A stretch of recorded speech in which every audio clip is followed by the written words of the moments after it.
વાવ અને થરાદ પંથકમાં ગુરુ પૂર્ણિમાની ભક્તિસભર ઉજવણી કરવામાં આવી છે। મિની દ્વારકા તરીકે જાણીતા યાત્રાધામ ઢીંબા ખાતે ભક્તોનું ઘોડાપુર ઉમટ્યું। વહેલી સવારથી જ લાખો ભક્તોએ પગપાળા યાત્રા કરીને ધરણીધર ભગવાનના દર્શન કર્યા હતા અને ધન્યતા અનુભવી। અહીં દર મહિનાની પૂનમે ભવ્ય મેળો ભરાય છે।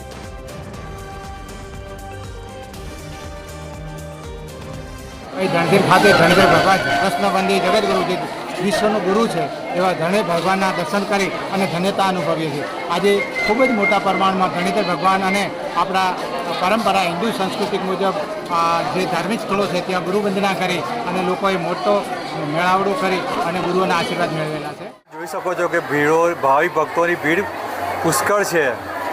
સુંદર વ્યવસ્થા મંદિર તરફથી થયેલી છે અને લોકો દર્શન કરીને પોતાની જાતને ધન્યતા અનુભવે છે। આપ ક્યાંથી આવ્યા? હું વડોદરાથી દર પૂનમ ભરવા આવું છું। વાવ થરાદમાં ગુરુ પૂર્ણિમાના પાવન પર્વની ઉજવણી કરવામાં આવી। જિલ્લાના આશ્રમો અને ધાર્મિક સ્થાનો પર સવારથી જ ભક્તોનું મહેરામણ ઉમટી પડ્યું।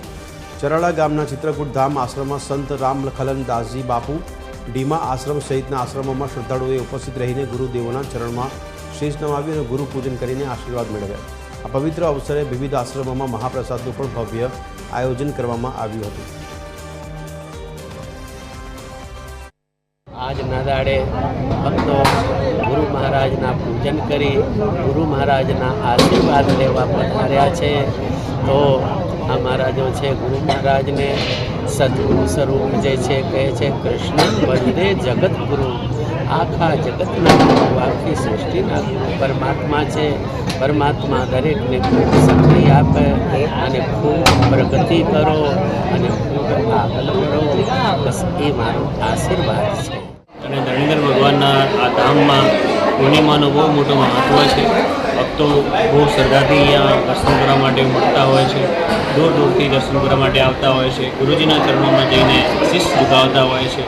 ગુરુ એટલે જે અંધકારમાંથી પ્રકાશ તરફ લઈ જાય એવા સદગુરુ દરેકના જીવનમાં હોવા જોઈએ, જે આપણને સાચો માર્ગ, સાચો પથ અને સાચા સ્થાને આપણને લઈ જતા હોય છે, ભગવાન સાથે આપણને મિલાપ કરાવતા હોય છે। ગુરુ ગોવિંદ દોનો પડે કિસકો લાગુ પાય, બલિહારી ગુરુદેવ આપકી ગોવિંદ દેવો મિલાય।